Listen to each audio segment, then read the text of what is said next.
Alléluia, alléluia, fidèle Dieu. Alléluia. Nous allons prier au nom de Jésus. Grand roi, sois magnifié. Absolu Père, sois célébré. Toi qui attires notre attention, nous instruis dans tes bonnes voies, afin de nous amener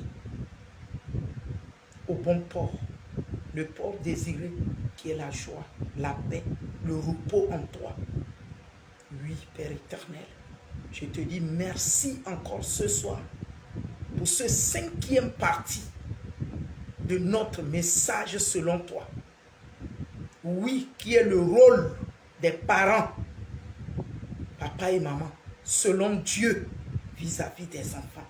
Saint-Esprit, enseigne-nous encore et suscite en nous davantage ta crainte plutôt que celui des hommes, et que nous te craignons et que nous puissions agir comme tu nous le recommandes pour le bien-être de nos enfants et la continuité de vie abondante de Dieu dans nos vies, dans nos familles respectives pour ta gloire. Merci pour la vie de tous les parents que tu attires l'attention par ta parole. Que tout l'honneur te revienne au nom de Jésus-Christ. Amen. Amen. Soyez bénis au nom de Jésus-Christ.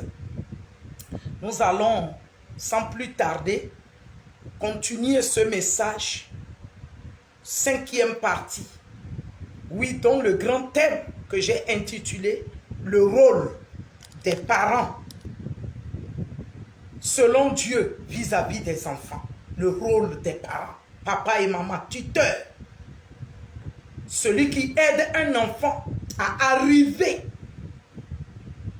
pour une bonne destinée, une bonne vie, est un parent. Dieu t'a permis de garder un enfant et tu l'as élevé, tu l'as donné une bonne éducation. Commençons de la société et une bonne éducation selon Dieu. Au point où l'enfant s'en sort pour sa vie, tu es un parent.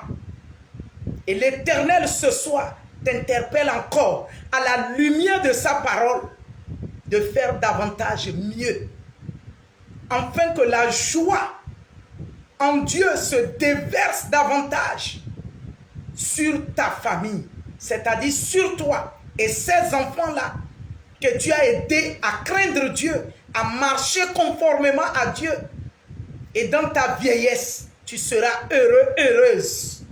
Parents, sois bénis de la bénédiction de l'Éternel et sois fort et sain les reins pour agir conformément à la loi parfaite de Dieu. Car la nature elle-même nous enseigne qu'un enfant doit être docile, obéissant, écoute l'instruction venant des parents et marche conformément, car aucun parent ne va instruire l'enfant. Un bon parent, en général, ne va pas instruire l'enfant d'être assassin, ni voleur, ni débonneur, ni pervers.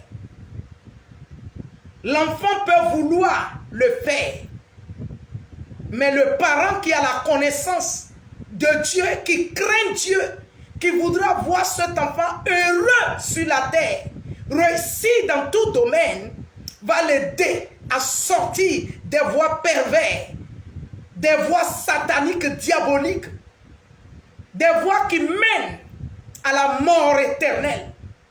Le bon parent, sur le plan général, va aider l'enfant à ne pas marcher dans des voies tortueuses qui mènent à la perte de vie.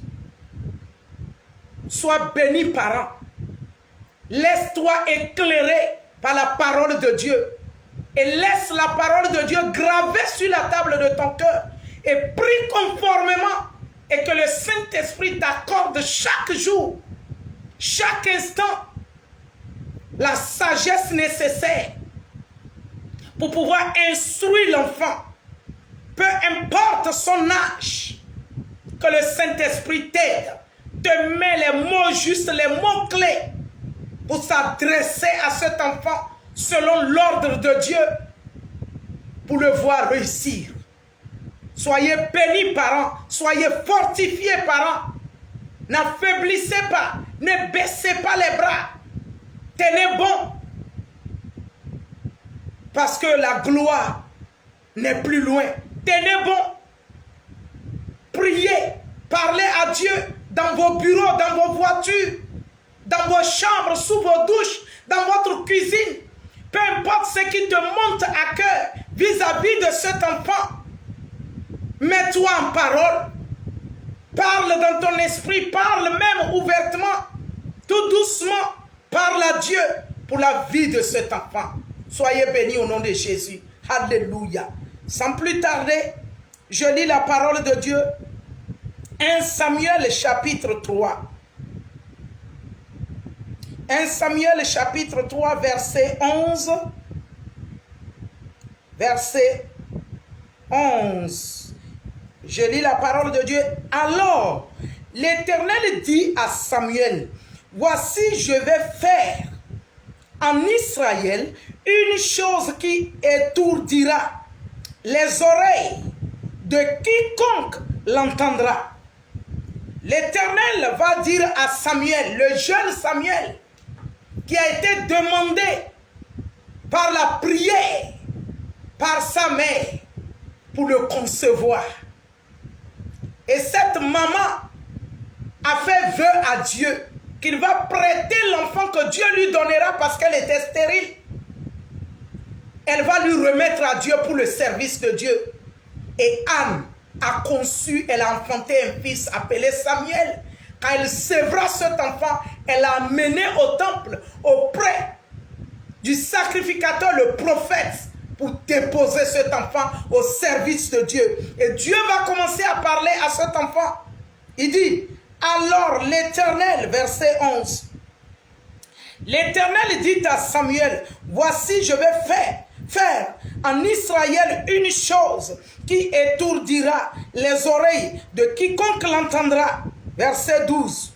Et en ce jour, j'accomplirai sur Élie tout ce que j'ai prononcé contre sa maison. Je commencerai et j'achèverai. Verset 13. Il dit, je lui ai déclaré que je vais punir sa maison à perpétuité. Ce n'est pas pour un temps.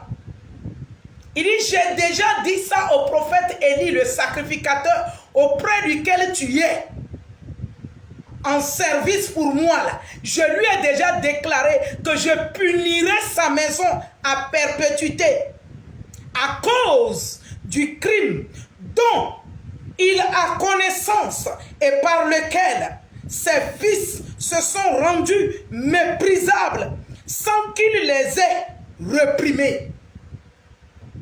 Parents, c'est un prophète de l'Éternel, serviteur du Dieu très haut, sacrificateur de tout Israël dans le temps. Dieu va dire à Samuel l'enfant, ce que j'ai dit à Élie le prophète, le sacrificateur auprès duquel tu es ce vieux, je vais commencer et je vais achever. Je lui ai dit, je vais punir sa maison à perpétuité à cause du crime de ces enfants dont il a connaissance et qui ne les a pas réprimés. Vous voyez, parents, attention. Quand tu as connaissance du péché de l'enfant, peu importe la manière dont il va se dresser contre toi, fais ton effort, le ciel voit. Le Dieu sur son trône, il voit, il entend. Et il attribuera chacun selon son œuvre. Dieu voit. Je me rappelle un jour, mon propre fils était sorti avec sa femme, mais je ne savais pas qu'ils étaient sortis. Quand ils partaient, j'étais avec les deux enfants, ils ne m'ont rien dit. Et jusqu'à 22 h, je vais rentrer dans ma chambre et je les ai fait audio. Je dis, vous êtes où? Vous êtes partis sans me dire. et vous ne rentrez pas à temps. Pourquoi? Pourquoi vous faites ça? Vous partez sans me dire, je suis avec les enfants, dans la maison et chez moi. Mon fils n'a rien dit. Ils ne m'ont pas répondu l'audio. Le lendemain matin, à 7 heures, j'étais à la cuisine avec sa femme pour faire petit déjeuner aux enfants. Mon fils a commencé les histoires. Ce qui m'a marqué, parce que je ne sais pas ce que j'ai dit de méchant. Et cet enfant, il va me lancer des jurons 3 fois. 3 fois. Je vous dis, j'ai tremblé dans la cuisine. J'ai été automatiquement faible. J'ai abandonné tout pour entrer dans ma chambre. Ce jour, il m'a envoyé de toutes les insultes possibles. Dans la colère. De quel droit je suis grande-mère incapable de garder mes petits-fils? Il a tout dit. Des paroles insolentes, méchantes à mon égard. La femme n'a rien dit. J'ai pleuré dans ma chambre de l'amertume. Parce que je sais de quel type de mère j'ai été et pour lui et ses propres enfants. Mais l'ingratitude et vouloir plaire à la femme, il m'a humilié, il m'a méprisé. C'est tout ce que j'ai dit dans l'audio. Vous partez sans me dire. Ainsi de suite. Je ne les ai pas parlé mal. Je ne les ai pas parlé mal. Mais mon fils a trouvé que je n'avais pas le droit de dire ça. Il m'a lancé 3 fois juron à 7 heures le matin dans ma propre cuisine. J'étais en train de préparer petit déjeuner au petit-fils. J'ai abandonné, j'étais devenu faible. Mais cela n'était que le milieu des histoires. Parents, prends courage et dis tout ce que l'Éternel te recommande pour l'enfant. Instruis-le. Tout ce que l'Éternel te recommande comme correction, agis pour ne pas être coupable devant Dieu. Dieu va dire à Samuel, il dit, Élie le prophète, le sacrificateur, il a eu connaissance du crime, du péché de ses enfants, mais il ne les a pas réprimés. À cause de cela, lui, Dieu, il a déclaré et décidé qu'il va punir sa maison à perpétuité. Ce n'est pas pour un temps. On continue la lecture. Au verset 15 et 14, il dit, c'est pourquoi je jure à la maison d'Élie que jamais le crime de la maison d'Élie ne sera expié ni par les sacrifices, ni par les offrandes. Vous voyez le niveau où ils ont poussé Dieu à prendre des décisions sur eux. Que les sacrifices même ne pourra pas expier leurs péchés, ni les offrandes. Parce que lui, Dieu, il a décidé de les punir à perpétuité. Quand tu as connaissance, parent, du péché de tes enfants, s'il te plaît, parle, parent, agis, parent, après avoir prié en secret devant Dieu, parle. Même si tu ne parles pas tous les jours, fais-les asseoir un jour, parle. Parle pour être pur de leur sang. Toujours chapitre 3. Nous continuons verset 17. Je lis la parole de Dieu. Et Élie dit, quelle est la parole que t'a adressée l'Éternel? Élie pose la question à l'enfant, appelé Samuel, prophète. Il dit, et Élie dit, quelle est la parole que t'a adressée l'Éternel? Ne me cache rien.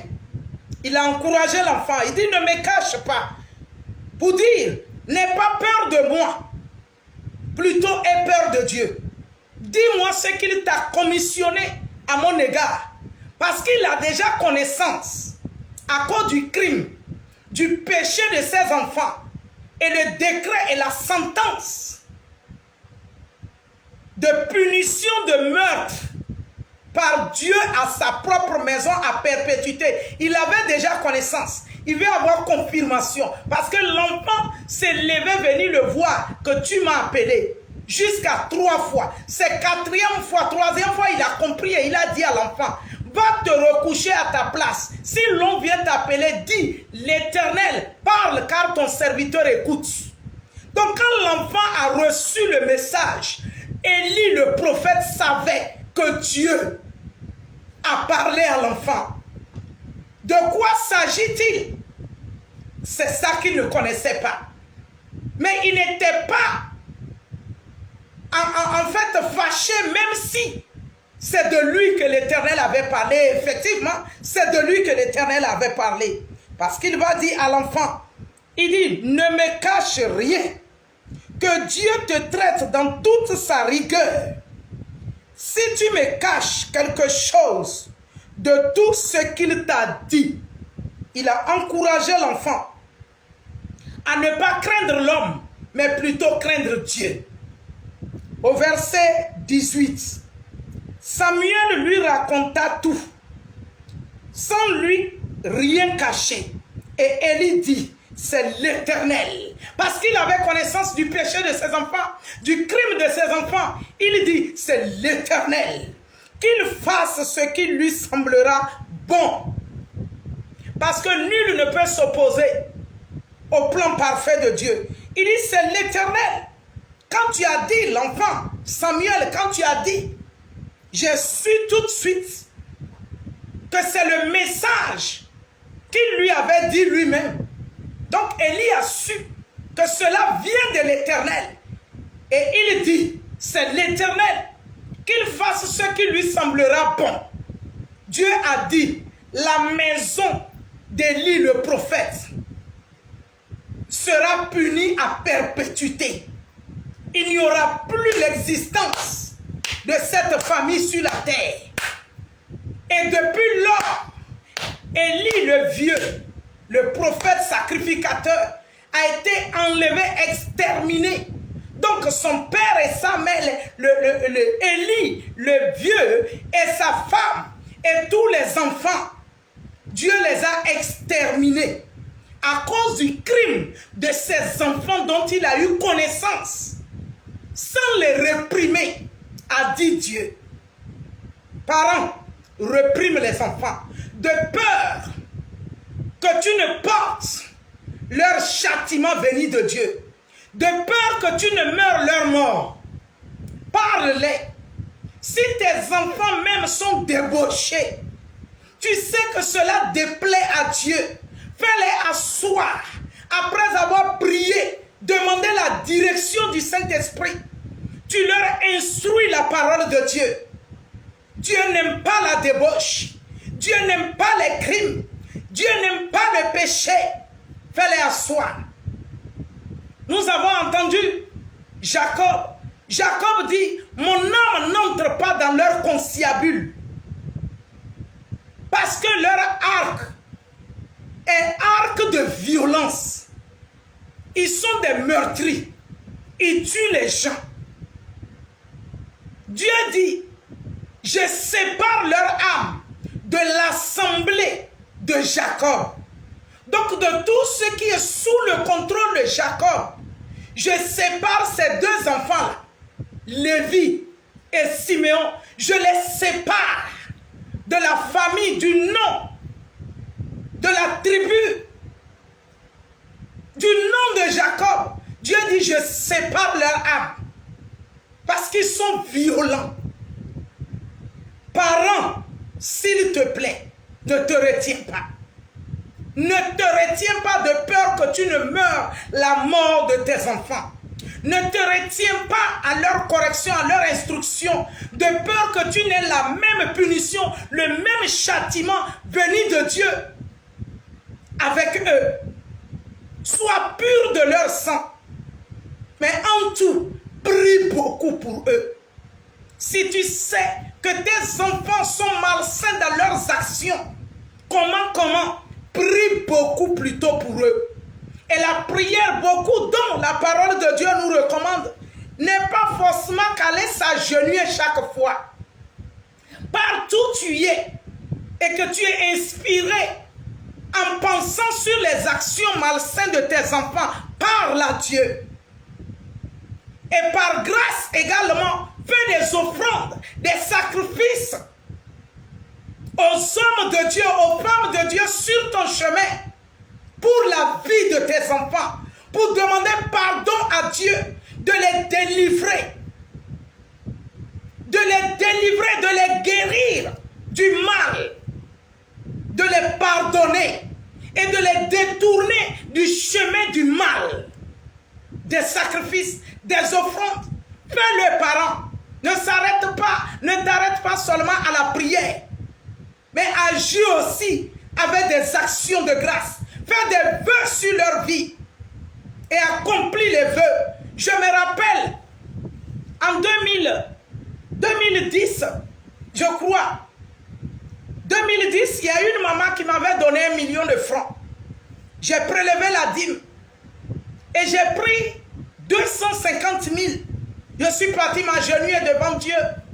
J'ai dit, Seigneur, tu reçois cette offrande à cause de mes enfants. Reçois cette offrande de mes mains, Père éternel. Peu importe leurs errances, leurs péchés, aie pitié. Pardonne, Père éternel. J'ai pris 250 000. Cet argent, je ne pense pas qu'il m'est resté 50 000 même. J'ai dispersé cet argent sur la prière pour mes enfants. Parents, fais violence en toi. La prière, les sacrifices, les offrandes, fais les vœux, accomplis-les pour leur vie. Sois pur de leur sang. Parle-les, agis, corrige. Agis et lis le vieux avec connaissance du crime de ses enfants sans qu'il ne les ait réprimés. Cela fut irrité Dieu et Dieu a ouvert la sentence. Et Élie a reconnu et Élie a dit, c'est l'Éternel qu'il fasse tout ce qui lui semblera bon. Et ce que Dieu a trouvé, c'est d'exterminer cette famille, qu'on n'en parle plus jamais. Qu'il n'en soit pas ainsi. Sauf qu'il a dit dans Exode 20, verset 5, il dit, pour ceux-là qui le haïssent, sont sous la malédiction jusqu'en 4e génération. Qui sont ceux qui le haïssent? C'est ceux qui prennent d'autres choses appelées Dieu à la place du vrai Dieu, reniant le Dieu sauveur et se donner aux fables, aux images taillées, aux images en fonte, faites par les mains d'hommes et se prosterner, appeler Dieu. Dieu dit, ces personnes pareilles-là, il le hait.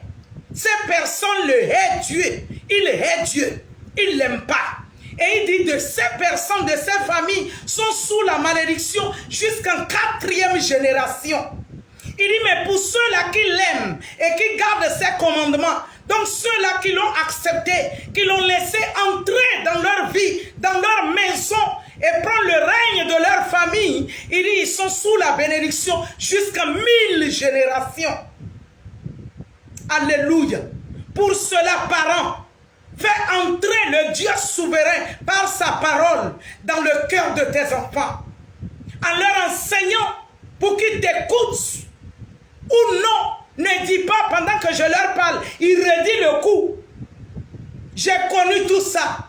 On te refuse même de s'asseoir pour prier avec toi. J'ai connu ça. Pourtant, c'était pour leur bien. J'ai connu tout ça par mon fils. C'était pour son bien. Il a redit le coup plusieurs fois. Mais tout ce que le Saint-Esprit me mettra à cœur, qu'il s'agit de parler, je ferai de mon mieux, de tout le temps. Ce fut ma vie avec lui. Parce que je vais être pur de son sang. Son sang ne va pas se retrouver sur mes mains. Mais plus je parle, plus je prie, plus je fais des sacrifices, des aumônes, des offrandes, Je jeûne. Dieu également ouvre son cœur à le craindre davantage. Soyez bénis au nom de Jésus. Parents, sois forts, sois forts. Parents, soyez forts au nom de Jésus-Christ. Soyez bénis. Partagez cette vidéo au maximum. Au maximum. Et le Saint-Esprit va glorifier Jésus-Christ en tous égards pour les vies. Amen. Merci.